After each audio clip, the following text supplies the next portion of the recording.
We are in a study on the book of Galatians. It's a book in the New Testament of the Bible. It's actually a letter written by a man named Paul. He wrote a letter to Christians, followers of Jesus in ancient Galatia, which is like modern day Turkey kind of area, just for the context, Eastern Mediterranean area. And what it was is Paul was a man who traveled all around telling people about the good news of Jesus, telling people about who Jesus was, how he's changed everything about the world and religion and his life as well, his own experiences. And he converted thousands and thousands of people who in turn converted thousands and thousands more of Christians. They set up these churches. And then what he would do is he'd check in later on and he would write these letters to them, usually, encouraging them, challenging them, equipping them, and sometimes or often actually kind of calling out stuff that started to become kind of bad habits or bad teachings or bad practices or going way off the rails.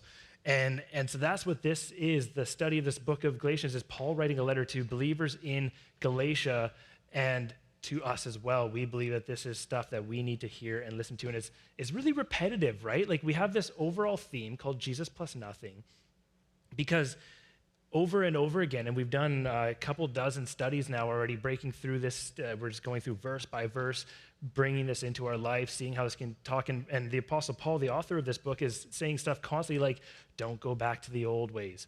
Don't go back to the other false gods. Don't do the things from your old habits, right? Jesus is now the new faith, your new thing to put your faith in, right? So it's kind of repetitive.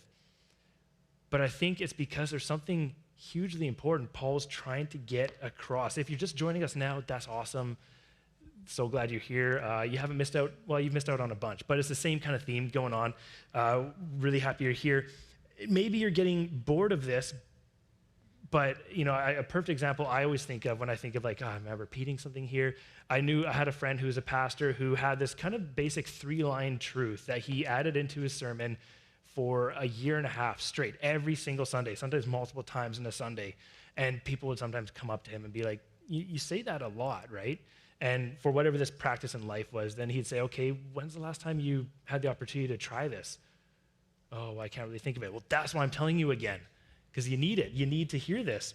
So let's hop into it. We are in Galatians chapter 4, starting at verse 9. We're going to kind of pick up a little bit where we talked about last week. We're going to kind of go right back into it. But Galatians chapter 4, verse 9, and going on to verse 11. So what that reads is, but now that you know God, or rather are known by God, how is it that you're turning back to those weak and miserable forces? It also says elemental forces or false gods or idols. Do you wish to be enslaved by them all over again? Talking to a culture that has deep roots of being oppressed and enslaved by an entire nation for generations. You are observing special days and months and seasons and years. I fear for you that somehow I have wasted my efforts on you. Paul is heated. This is serious to him. And you think we're over halfway through this letter to the Galatians, and he's still saying stuff like, come on, I fear I've wasted my efforts on you. Pretty big deal. Something massive is going on. And it's written to us as well. I'm not saying it. I don't fear I've wasted my efforts on you yet. I love you guys. You're great. Paul is saying to us, though, is saying to read, that if we are going back to whatever this old things, these old ways or whatever, he's wasted his efforts on us. And now here's the thing. My fear, though, for sure, is that we sometimes read this. We're in 2022. We're reading the Bible here, and we're like, yeah, old days, old cultures, they went from one faith to another, and this superstition in the next, and it's religions and practices and rituals. And we just think it's disconnected, right? Like, we're Christians, we're fine, we're followers of Jesus or whatever. We fully understand everything. But here's the thing, here's the problem.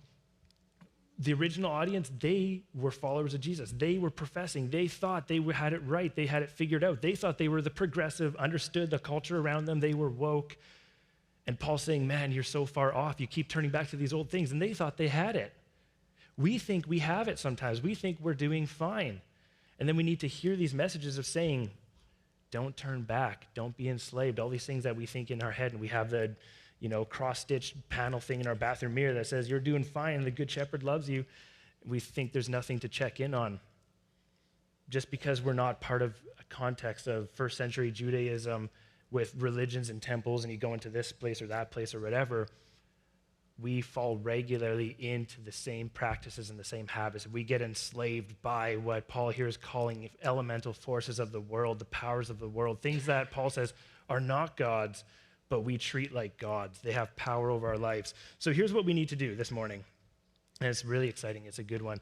Paul spent the majority of the letter talking to the Galatians, talking to us, trying to get us stoked and passionate about the gospel of Jesus, the gospel of grace, this thing of Jesus plus nothing again. What we're going to do this morning is actually sidestep away from Galatians for a moment, and we're going to head into the gospel of John. We're going to head to the Gospel of John, chapter 2, around verse 6, and what we're going to do is dive into this. Is one of the most famous miracles. I've seen it, kind of parodied in cartoons. Family Guy and Simpsons did it, right? So, like, the majority of the world must know about this whole thing. Jesus turns water into wine. Amazing miracle, amazing, changed everything. And so to bring you into the context of this moment, so we're in John chapter 2, what it is. So this is right at the start of Jesus' ministry. Him entering into the faith world. And what's happening here is he's been baptized. He has fulfilled a bunch of the prophecies from the Old Testament. He battled with the devil in the wilderness, fulfilled a bunch more prophecies from the Old Testament. And now he's at a party, a wedding actually, with his family, with some friends, this huge wedding. And it's like a big event in the culture. It was like week-long celebration. And then tragedy strikes. They ran out of wine. So what do? Jesus' mom is like, well, my son's the Messiah, son of God, right? So he could probably help us out. So he goes to Jesus, Mary goes to Jesus and says, Jesus, we're out of wine. Can you help me out? And I wonder sometimes how many times that happened, right? Where Jesus' mom is like, okay, Jesus, like, you got to be able to help us out here, right? Like, can you, the wagon's broken or whatever, let's go. Doesn't record that in the Bible, but it says there's a lot of other signs and miracles and things that Jesus performed. But what do? So Jesus' mom, Jesus, can you help us out? Jesus, there's a whole bunch that we can dive in there, this interaction, but that's not the focus of this. Where we're going to jump into is John chapter 2, verse 6. So read along with me, be on the screen, or if you got your Bibles with you, dive into that. It's even better. John 2, 6. Nearby stood 6 stone jars, water jars, the kind used by the Jews for ceremonial washing, each holding from 20 to 30 gallons. Jesus said to the servants, fill the jars with water. So they filled them to the brim. Then he told them, now draw some out and take it to the master of the banquet. They did so, and the master of the banquet tasted the water that had been turned into wine. He did not realize where it had come from, though the servants who had drawn the water knew. Then he called the bridegroom aside and said, everyone brings out the choice wine first, and then the cheaper wine after the guests have had too much to drink. But you have saved the best till now. Amazing story. We're going to dive into this. We're going to pick it apart. It's awesome. The first thing, I just want to talk a little bit about the nature of a miracle, this thing that happened here. So if this is your first time reading it, your first time kind of encountering a Jesus thing, you're hearing about Jesus turn water into wine, okay, magic, neat stuff. Here's the thing, the miracles, the things that Jesus performed are not meant to be magic like a David Blaine, whatever, cards in your pocket, the sealed envelope that comes out of your ear. It's not meant to show off something. It's meant to actually take nature, take stuff we understand, adjust the way it operates completely, and reveal something amazing that is God in action in our lives. The Bible refers to them as signs. They accomplish something so much bigger than just showing power, showing mystery. It's not this mystic thing. C.S. Lewis has, I love it actually, has this kind of dialogue about miracles, and he says it's not, it's not just this complete breaking of all natural laws we think. It's a different understanding that if we have a worldview, that there's a creator of the universe, he sees the world and all the strings and all the bits and the atoms and the quarks and stuff differently than we could ever fathom. And in fact, when we might think, if you catch an apple falling from a tree, does that break the law of gravity or interrupt it?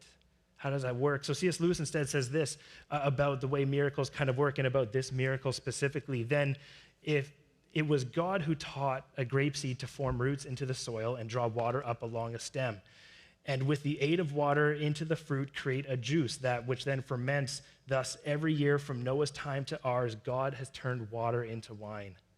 And here we just see it differently. It's amazing. Or the way one poet, Richard Crashaw, said, the water saw its master and blushed.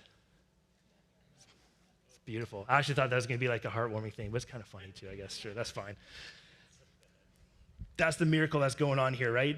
And now we're going to study it to see the impact this has, because this one moment, the way the Gospel of John, and I'd love to do the study, we actually did that last year going through it, the Gospel of John wasn't as chronological as it was trying to convey this big message of who God was, who Jesus was, and how he changed everything we know about faith and the world and the creator Yahweh. But he doesn't waste words. He has a purpose for every single thing. So let's dive into this. The first piece is the 6 stone water jars. And what I love about this is the author, John, in this, he wrote the Gospel of John a fair bit later than the other Gospels and was writing it to people who wouldn't have been right around the original context. So what's beautiful is he kind of breaks the fourth wall and gives us a narrative every now and then, tells us right there, what were they there for? What were these water jars there for? They were used by the Jews for ceremonial washing. It's great. You don't even need a commentary. You just read the book. It tells you what's going on.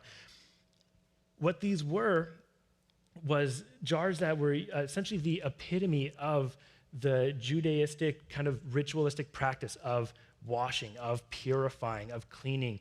It was this faith culture that kind of permeated every single thing around the ancient Middle East, Eastern Mediterranean area of purity, of being clean. You would touch the wrong thing, you got to wash your hands. You would be around the wrong person, wash your hands. Think the wrong thing, got to wash. Be in the wrong place for the wrong time or whatever, the wrong day of the week or whatever, you got to wash. And actually, I had the funny thought of, I was going to say, not like COVID hand washing, but actually, I think because of the pandemic we had for a while, we actually can relate a little bit more. Who here developed a bit of a weird sense about when your hands have touched stuff and you haven't been to a sanitizing station yet for a while, right? Like, I've never been a germaphobe, but 2020, 2021, I suddenly had this much more innate sense of like, man, I've touched like 12 and a half doorknobs and 2 handrails, and I need to find a Purell station like tomorrow or yesterday.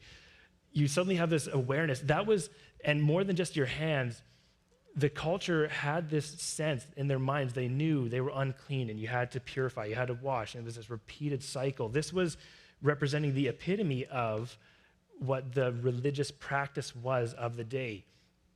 And 6 vessels. Here's the thing is, in that culture, numbers they play a very important role. And 6 is representative of anybody reading this, the first century Jews, any of the original audience reading this would have been like our number 13. You know that you don't just throw the number 13 around. It means something unlucky is going to happen, or it's whatever, right? 6 is imperfect.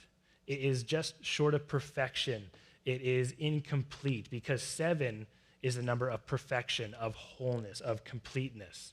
So 6 is just short of that. So this is showing the perfect. Well, actually, here's a quote from a New Testament scholar, William Barclay. That's perfect. The water pots stand for all the imperfections of the Jewish law. They came up just short, and Jesus came to do away with the imperfections of the law, of that religion, and to put in their place the new wine of the gospel of grace. Jesus turns the imperfection of religion into the perfection of grace. This is the central point of the gospel of Jesus, what he came in to change everything into their lives, into our lives. And this is the thing that the Apostle Paul is getting on the Galatians and on us, of saying you need to remember this and you need to stop focusing on all the other things. So here's the thing. Who here is a little bit like, okay, that's fine, but I'm not like religious? Or maybe you're kind of fresh coming into the church kind of culture thing. Or maybe you're here and you don't really want to be here. You're kind of a skeptic, whatever. You're not religious. You're just in a church building for Sunday morning, whatever. That's fine. Or maybe you are, but it's not like religion like you're reading in the Bible. It's not because of all the stuff you do or whatnot.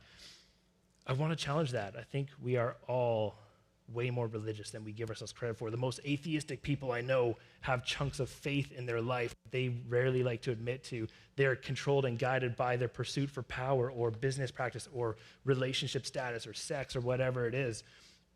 Now, it is a bit different. So the author of Galatians, Paul, who we've been studying for a while and learning from, he comes from a background of high religious discipline. He was bought in 110%. Like, this consumed his entire mind. And in fact, actually, one of the other letters that he wrote in Philippians, he literally tells us that he liked it. He felt good being hyper-religious. He had a purpose and a drive and a structure. We like structure. We like boundaries and rules that say, do this, don't do that, go here, but don't do that. And then we try to create more rules, and Paul kind of liked it. It gave him a drive. It gave him a power and an authority to flaunt. So who here can relate to that a little bit? We actually all have that kind of deep down inside. We get a purpose within a community, and we find other like-minded people. It's amazing. But here's the thing.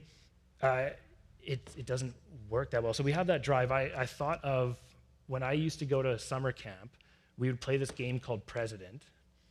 And what's fun about the game is you kind of rank yourself based on how you're playing the cards, and whoever's playing it the best, whoever wins the round or whoever gets to be president, and they kind of control the round, and it kind of goes down all the way to scum.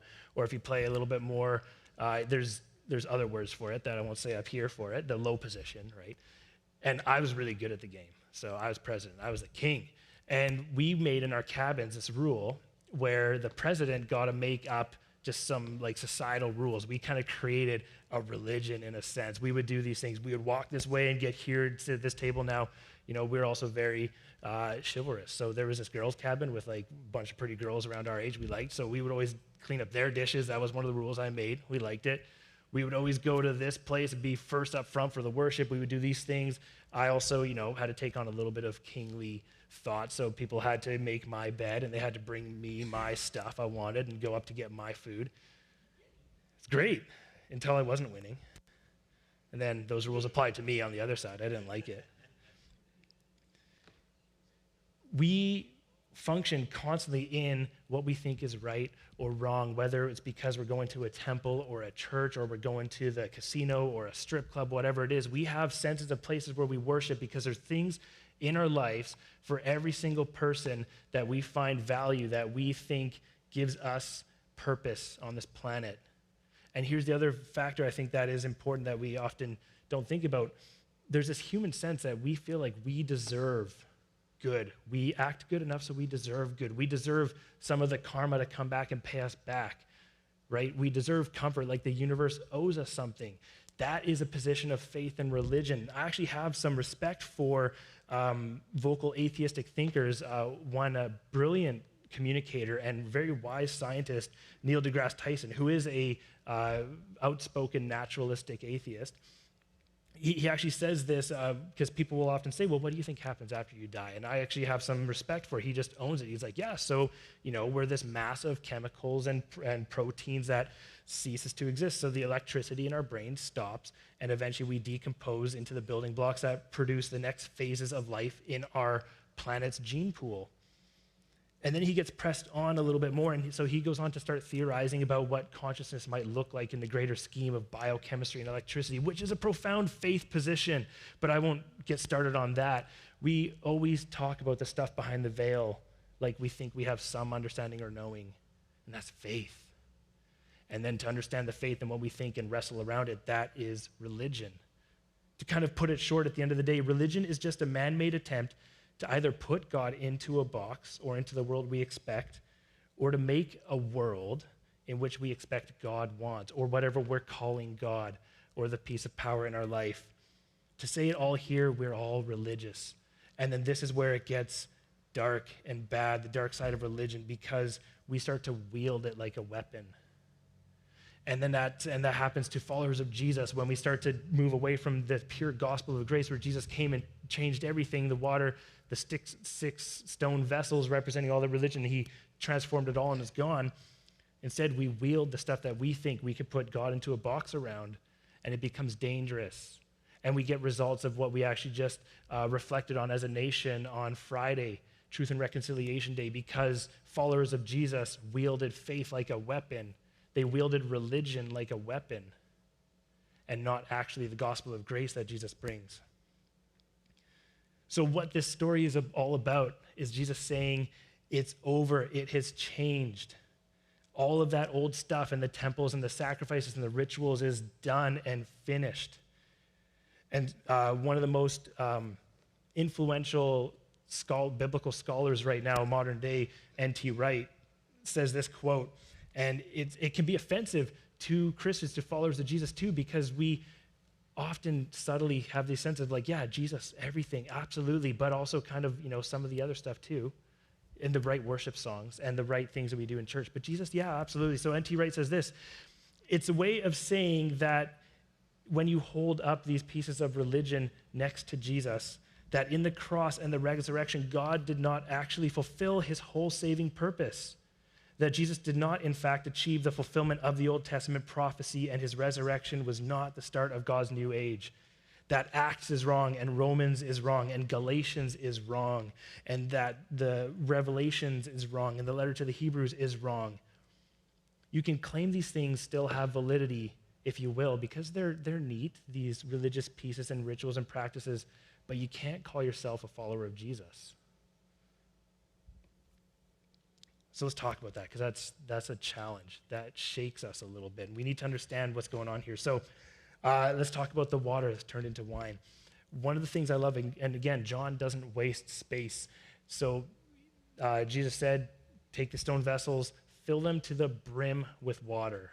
And I think this word was not wasted, because this is saying there is no more room in here. When the water gets turned into wine, it is all wine. There is no more. You can't add anything to it. You can't change anything about it. Filled to the brim, and there is no water left. And what's amazing about this, at this party, symbolically and literally, there is no water left for washing of your hands, for purifying. This was in a culture that still, in the moment, had a deep, strong need to wash and be clean and to cleanse from whatever, the doorknobs you touched and the COVID now that's on your hands. There was no sanitizer around. It was gone.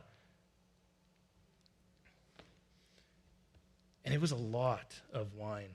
6 stone vessels, about 30 gallons, 20 to 30 gallons each. I found one author said it's about 900 bottles of wine.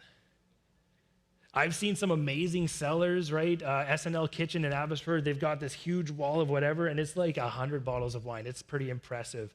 I've even been to some, I've got a friend of mine who's an Indian wedding. It was like 5 days long. I hopped in on day 4, huge party, just constant people going in and all, and they drink a lot. And so there's like the bag of storage of empties, and there was like a good 100 bottles of stuff, right? Big bottles, right? Like the big guys. 900 bottles of wine. And I think what's amazing about this too, 6 30-gallon stone vessels filled with wine is the author here, John, and Jesus' way as well of saying it's all changed, and it's more than you could ever need. The gospel of grace, the love and the grace that Jesus brings, is more grace than you could ever fathom.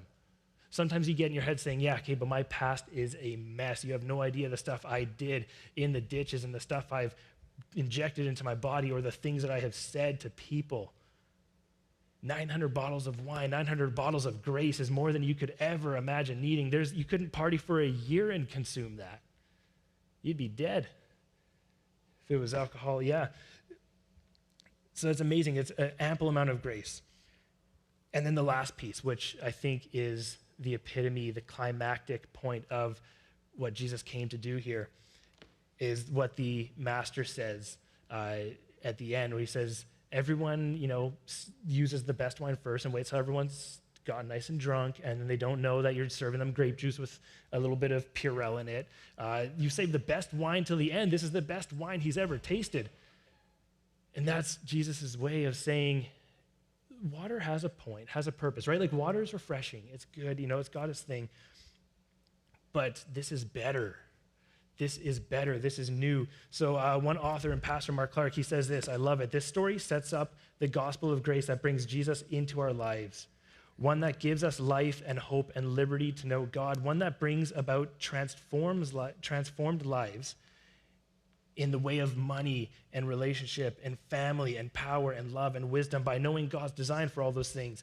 This is about bringing flavor and the richness of wine into an otherwise bland and tasteless life of water.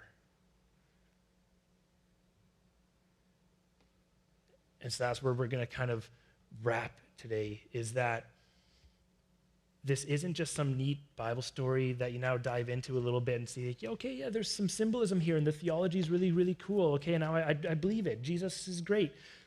This isn't just about something that happened. This is about transformation. Think about the servants. The master didn't know. He just got these things of wine, right? Where do they come from? It's funny, he didn't even ask. He just now had this amazing wine in these vessels the servants brought, right? Like, where do they get them from? And the servants knew that they filled it with water. You don't accidentally fill 900 bottles worth of really, really good, expensive wine into these stone vessels. They knew it was water. They know that it's wine now. There's a change and a transformation that happened. Jesus didn't just take this opportunity to create a new theology. Jesus wants to see change happen. He wants to see change happen in my life and in your lives and in all the people at that party's lives. And the Galatians, the believers in Galatia, he wants to see change happen. And this is a fear of mine, because people have asked me sometimes, and I'm sad that I have to be a little bit slow sometimes on the answer, and it's a fear I have for some of you here too, that when people ask, how has Jesus changed your life? And you would never say it out loud, but maybe you actually think in your head, well, I had it pretty good before. Jesus just kind of helped me a bit. And it's so contradictory to everything that we read about in the Bible that says we're lost, that we are kind of utter disasters without Jesus in the way of fully understanding the world. We think we create good enough systems and rules and practices, and we do this right thing, and we have this manner, which is good, until we see that it always turns negative. We use it as abuse. We use it as a weapon wielding against other people. We're critical. We're bitter. We hold resentment against people. It turns into hatred. It turns into violence. Our own systems are never sufficient. That's why we need the gospel of grace, and we need something better, like the wine that this water got turned into. So here's the thing. If you're a skeptic, or if you've got friends who are like skeptical, they think this is all just hocus pocus or whatever, we sometimes get into our heads the sense that we need to convince people that this stuff, that this Bible, that it's true, that it's real, right? That this stuff happened. But I don't actually think that's it. I think the question people want to know is, does it work? Does this work? Does it actually change lives? And that's where you come in. That's where you come in as a follower of Jesus, as somebody who has experienced this, as if you truly believe this stuff, and if you've brought Jesus into your lives. It's called testimony. It's called your life story, and it's called taking a real look at where God has been at impact in your life. How has God taken your understanding of marriage and impacted it and transformed it? How has God taken your understanding of money and God's design of money and generosity now changed your financial situation in life, and not making you richer, making you think differently? How has God taken your understanding of power wielded over others and changed it? Do you tell people these things ever? Does this come right off the tip of your tongue? Or do you still feel like you've kind of had it pretty good, but Jesus kind of validated what you already thought you knew? It's a dangerous place if you've grown up in church your whole life too, because you think you've just kind of heard it and it's just second nature and it's normal. But we actually have to experience it. And here's the thing, this transformation, this change in our lives comes by way of grace, not by way of legalism. And that was the problem with the old ways, with the old laws. Jesus' ministry was marked regularly by encounters with people caught in sin, caught in making a mess of their lives. And he brought to them love and grace, not rebuke. But he did send them away with saying, go and sin no more. Go and figure it out and get better. But you do that through way of validation, of having security, of knowing that religion doesn't provide you any security. Religion, the systems you put in your life, you have to do better. You have to figure it out. You have to be good enough. And everyone else around you has to follow that, or it falls to pieces. The gospel of grace from Jesus is saying, you're my son. You're my daughter.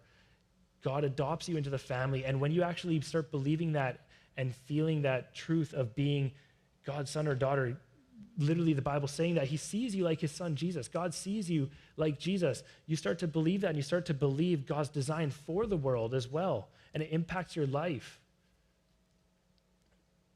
I've seen so many amazing stories of somebody caught up in the foster system or who had to get taken out of a rough family home, and they find parents who live this out, whether they know it or not, love and grace and uplifting. And the change it brings into their life is incredible. This family from this youth group that I used to work with out in Surrey, there's one young man who a couple years ago, he just graduated out of Columbia Bible College, came out of a place of fetal alcohol syndrome and Down syndrome in the family as well, and a handful of other challenges and developmental disorders, and he was completely cast aside. You don't have a chance. 13 siblings. Every single one of them with developmental challenges. And parents, not part of the picture, didn't care, didn't love them, and found a family that poured in love and support and grace. And now he's leading his family. He is running the show. He is his older and younger siblings. He is caring for them and bringing that same kind of change to their life. And it's like this point of stop. There's 13 siblings. He's like the seventh one down, and every single one from there under transformed lives. What we talked about a couple weeks ago is God adopting us into his family. And how does this work? How does that transformation kind of happen? Well, this happens, it was because of the ultimate sacrifice that Jesus accomplished on the cross. A couple verses before this passage we just studied this morning in John, Jesus says this line to his mom. His mom's like, hey, can you make wine? And Jesus says, it's not my time yet. And he's referring to the cross, when it's ultimately going to happen. So it's kind of Jesus' way of saying, like, it's coming. I'll give you a teaser now. This whole moment is just a teaser of what I'm going to do. On the cross, religion, the religious zealousy and fervor that the culture had at the time, people who were followers of God, they were God's people. They thought they were doing it right, were the ones who killed Jesus, who arrested him and said, we don't want anything of what you're bringing to our lives and world. And they put him on the cross, and Jesus still took it on, and he died, and he satisfied the wrath of God he had, and the anger towards people who constantly turn away and rebel against him. See, because here's the thing, with a system like religion, when you think you're doing it fine and good enough, you need to be perfect. And let alone, far from being just kind of a little bit imperfect, we think sometimes, yeah, I got 98%. We're like, let's be honest, right? Like the best of us are like 60% on it. And the stuff in the back of our minds and at home and in the closet and whatever, and the stuff that we're going through, we're pretty far from perfection.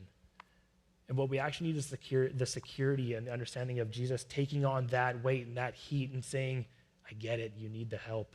I want to provide the help. And you're going to see it and feel it through love and through grace, through another chance and another chance and another chance to come back into the family of God. And so this is what I want to leave for all of you here today. So two things. One, if you have not experienced this, if you have not felt this, if this is new to you, so glad you got a chance to be here to hear it. This happens by literally simply trusting and believing that what Jesus said was true, that it matters, that it's important, that it can happen and have an impact. You surrender your life to saying, okay, Jesus, I think my way sucks. I think that I'm not doing it well enough. I'm not seeing the fruits of it, and I want to see something better. And you just open up and say, so Jesus, I need your grace to say I need something different than just another system or another set of rituals and religion that's going to get it better. And if you are here this morning and you're like, hey, I'm in that, I get it. You need to start telling people about it. You need to start showing people that not thinking and learning more facts and data and stuff and whatever, the theology, it's cool party tricks, right? It's awesome, it helps bolster it. But people want to know if this works, if lives can actually be transformed. Tell people about the way your marriage is impacted because of God's design of marriage. There is so many stats regularly that show that it does actually make a difference in faith communities. People who claim to be followers of Jesus, there are stronger marriages. There are less chances of divorce. There is less chances of physical violence in the home. There is actually a neat stat that came out of left field. Men are more likely to be involved in kids' volunteer-based extracurricular activities. People get involved in lives in a different way because we start to actually believe and see God change our lives and live the way his son lived, Jesus lived.